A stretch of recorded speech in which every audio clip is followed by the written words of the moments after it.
اللہ نے ہمارے رسول پاک کو بڑی عظمتیں عطا فرمائی، اللہ نے بڑی شانیں عطا فرمائی، اللہ تعالیٰ نے حضور کے ذکر کو بلند کیا، اللہ تعالیٰ نے نبی پاک علیہ السلام کو حوض کوثر عطا فرمایا، اللہ نے محبوب کو کل کائنات کے لیے نبی اور رحمت للعالمین بنایا، اللہ تعالیٰ نے نبی پاک علیہ السلام کو سب سے آخری نبی بنایا، اللہ تعالیٰ نے آپ کو تمام انسانیت کے لیے کرم کرنے والا، ہدایت کا پیغام دینے والا بنا کے بھیجا۔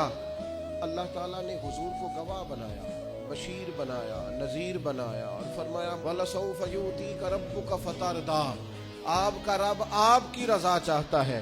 اللہ نے حضور کو قرآن دیا، اللہ نے محبوب کو صدیق اکبر دیے، عمر فاروق دیے، عثمان غنی دیے، مولا علی دیے، حسنین کریمین عطا فرمائے۔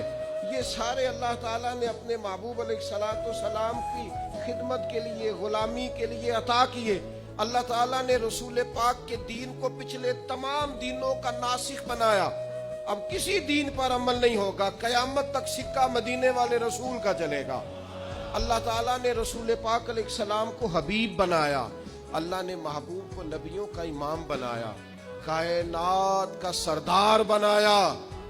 کیا خوب کہا تھا چراغ گولرا نے، کہنے لگے ممکن نہیں مدح شاہ خدا، گیلانی پیر نے خوب کہا کتھے میرے علی کتھے تیری ثنا، ممکن نہیں مدح شاہ خدا، زندگیاں ختم ہوئی اور قلم ٹوٹ گئے، بس تیرے اوصاف کا ایک باب بھی پورا نہ ہوا۔ ایک تو بات میں جوانوں سے بالخصوص آپ سے گزارش کروں گا کہ رات کو جلدی سونے اور صبح جلدی اٹھنے کا ماحول بنائیں۔ جو لوگ صبح دیر سے اٹھتے ہیں نا، انہوں نے 9 10 گھنٹے کی بھی نیند پوری کی ہو نا، اٹھتے ہی ان کا دل کرتا ہے 2 بندے مجھے دبائیں۔ حالانکہ سو کے اٹھنے پہ تو طبیعت فریش ہونی چاہیے، لیکن آپ اس وقت سوئے ہیں جس وقت دین نے کہا تھا کہ جاگو۔ آپ حدیث پاک دیکھیے، اللہ کے پیارے رسول صلی اللہ علیہ وسلم نے فرمایا کہ جب تم سوتے ہو تو شیطان 3 گرہیں لگاتا ہے، گنڈا 3 گرہیں لگاتا ہے تمہارے کان میں اور کہتا ہے سو جا سو جا سو جا، رات لمبی ہے۔ حضور فرماتے ہیں جب بندہ سویرے اٹھ کے اللہ کا ذکر کرتا ہے، چارپائی پہ اٹھا، اس نے اٹھنے کی دعا پڑھ لیا، الحمدللہ کہہ لیا، اللہ اکبر کہہ لیا، اللہ تیرا شکر ہے، اپنے لہجے میں کسی طرح اللہ کا ذکر کر لیا۔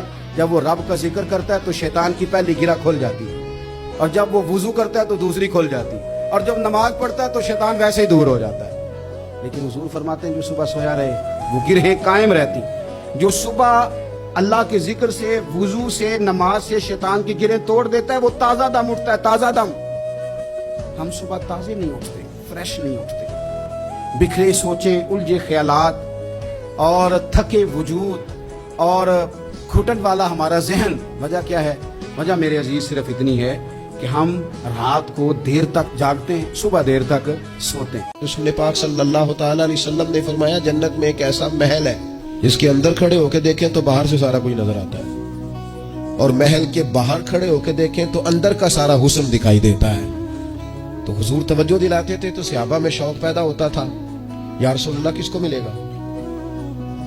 ویسے ہی دنیا میں بھی بندہ کو اچھا گھر دیکھتا ہے تو کہتا ہے یار کتنا اچھا نقشہ ہے، کس خوبصورتی سے بنایا ہے، اور جب حضور ذکر کرے اور جنت کے محل کا ذکر کرے، شوق صحابہ کا توانا ہوتا تھا۔ عرض کی یا رسول اللہ صلی اللہ علیہ وسلم کس کو ملے گا؟ تو نبی پاک نے 4 باتیں بیان کی۔ فرمایا ایک وہ بندہ جو اچھی بات کرے، وقولوا للناس حسنا، لوگوں سے اچھی بات کہے، وہ ہمیشہ معاشرے میں بری خبریں ہی دینے کا عادی نہ ہو، لوگوں کی عیب جوئی ہی اس کا مزاج نہ ہو، اچھی بات کرے۔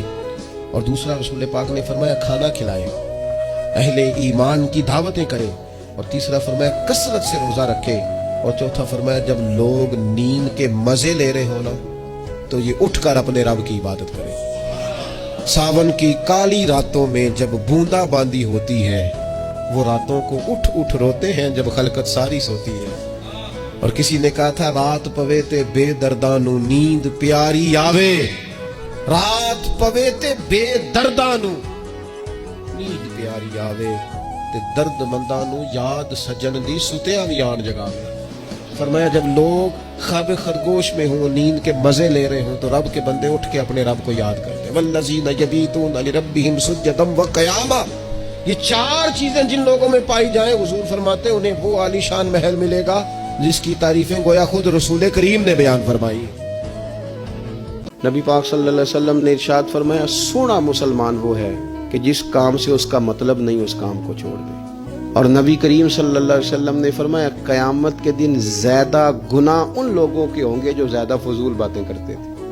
ان کے گناہ زیادہ ہوں گے. فضولیات سے بچیں, اپنے اوقات کار زندگی میں مرتب کریں. ہم پتہ کیا کہتے ہیں, 1 منٹ میں آیا تو 1 منٹ ٹھہر, میں یہ محاورہ ہے ہمارا, 1 منٹ دے ذرا مجھے.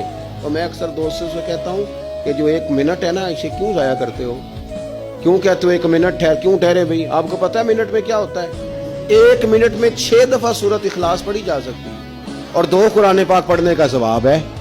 1 منٹ کے اندر 26 مرتبہ کہا جا سکتا ہے سبحان اللہ و بحمدہ سبحان اللہ العظیم. اور یہ وہ کلمات ہیں کہ نبی پاک علیہ السلام نے فرمایا زبان سے کہنے آسان ہے, میزان عمل پر ان کا بڑا وزن ہے, اور یہ تمہارے رب کے بڑے پیارے جملے ہیں, اللہ کو بڑے محبوب ہیں یہ کلمات. آپ دیکھیں سبحان اللہ, الحمدللہ, اللہ اکبر, یہ کتنی دفعہ پڑھا جا سکتا ہے؟ 1 منٹ کے اندر کئی دفعہ پیار سے ماں باپ کی زیارت کی جا سکتی ہے, اور جتنی بار زیارت کرو پورے حج کا ثواب ملتا ہے. 1 منٹ کے اندر فون اٹھا کے کسی مریض کی عیادت کی جا سکتی ہے. اور میرے نبی پاک صلی اللہ علیہ وسلم نے فرمایا جب تم مریض کی عیادت کرتا ہے تو خدا کی رحمت کا دریا بہ رہا تھا, تو نے اس میں غوطہ لگا لیا ہے. 1 منٹ کے اندر تو کمال ہو جاتا ہے, لیکن شرط یہ ہے کہ اس منٹ کو ضائع نہیں کرنا, اس منٹ میں کچھ کر جائیں. بہلتے کس جگہ جی اپنا بہلانے کہاں جاتے, تیری محفل سے اٹھ کر تیرے دیوانے کہاں جاتے. خدا آباد رکھے سلسلہ یہ تیری نسبت کا, خدا آباد رکھے سلسلہ یہ تیری نسبت کا, وگرنہ ہم بھری دنیا میں پہچانے کہاں جاتے. اور نصیر اچھا ہوا در مل گیا ان کا ہمیں, ورنہ کہاں رکتے کہاں تھمتے خدا جانے کہاں جاتے. کہاں رکتے کہاں تھمتے خدا جانے کہاں جاتے. اور کیا خوب کہا تھا حضرت سیالوی نے, کروں شکر کتنا اور فخر کتنا کروں, میں کروں شکر کتنا اور فخر کتنا کروں, کہ تیرے کرم نے مجھے فائز المرام کیا, اور بنا کے سید عالم کا امتی مجھ کو گناہ سے پہلے ہی بخشش کا انتظام کیا, گناہ سے پہلے ہی بخشش کا انتظام کیا. ایک پیشہ برا ہے جوانوں یاد رکھنا, ایک پیشہ برا ہے, اور وہ ہے کسی کے آگے ہاتھ پھیلانا. جو جھاڑو دے کے روزی کماتا ہے بڑی شان والا بندہ ہے. جو سویرے اٹھ کے ٹائم پہ منڈی جاتا ہے, پھل لاتا ہے, ریڑی لگاتا ہے, وہ بادشاہ ہے, بادشاہ. اس لیے کہ اس نے ہاتھ نہیں پھیلایا, اس نے رب کی رحمت کا دروازہ کھٹکھٹایا. وہ بادشاہ آدمی ہے, اس نے اعزاز کے ساتھ اپنی ذمہ داریوں کا احساس کیا. بڑا مزہ آتا ہے جب شام کو بندہ اپنی دکان بند کرے اور پھر چھوٹے چھوٹے نوٹ گنے, اور پھر ان میں سے نا میں نے دیکھا ہے غریبوں کو کہتے ہیں جی میں نا جی وہ 50 روپے روز دے رکھے نے اللہ دی راہ تے دینے نے, اور پھر اس میں سے وہ تھوڑے سے جب بچا کے کہتا ہے نا کہ آج میں نا مطلب 4 پیسے زیادہ ہیں, آج گھر پھل بھی لے کے جانا ہے. وہ جو ذائقہ ہے اسے کبھی محسوس تو کرو. میرے رسول پاک علیہ السلام نے فرمایا سب سے بہترین کھانا وہ ہے جو اپنے ہاتھوں کی محنت سے تو کما کے کھاتا ہے. اور فرمایا اللہ کے نبی حضرت داؤد علیہ السلام اپنے ہاتھوں کی محنت کر کے کما کے کھایا کرتے. امت کی یہ ذمہ داری ہے کہ امت مشقت کا مزاج بنا. نبی پاک اللہ کے رسول ہیں, یہ حضور علیہ السلام نے دنیا کو بتایا کہ میں اللہ کا رسول ہوں. حضور اللہ کے رسول ہے, اس کی دلیل کیا ہے؟ نبی پاک اللہ تعالیٰ کے بندے اور رسول ہیں, امام الانبیاء ہیں, سید الرسل ہیں, محبوب مطلق ہیں, اللہ تبارک و تعالیٰ کے سب سے مقرب ہیں. حضور اللہ کے رسول ہے, اس کی دلیل کیا ہے؟ تو علماء فرماتے ہیں اس کی دلیل بھی اسی آیت میں موجود ہے, برہان من ربکم,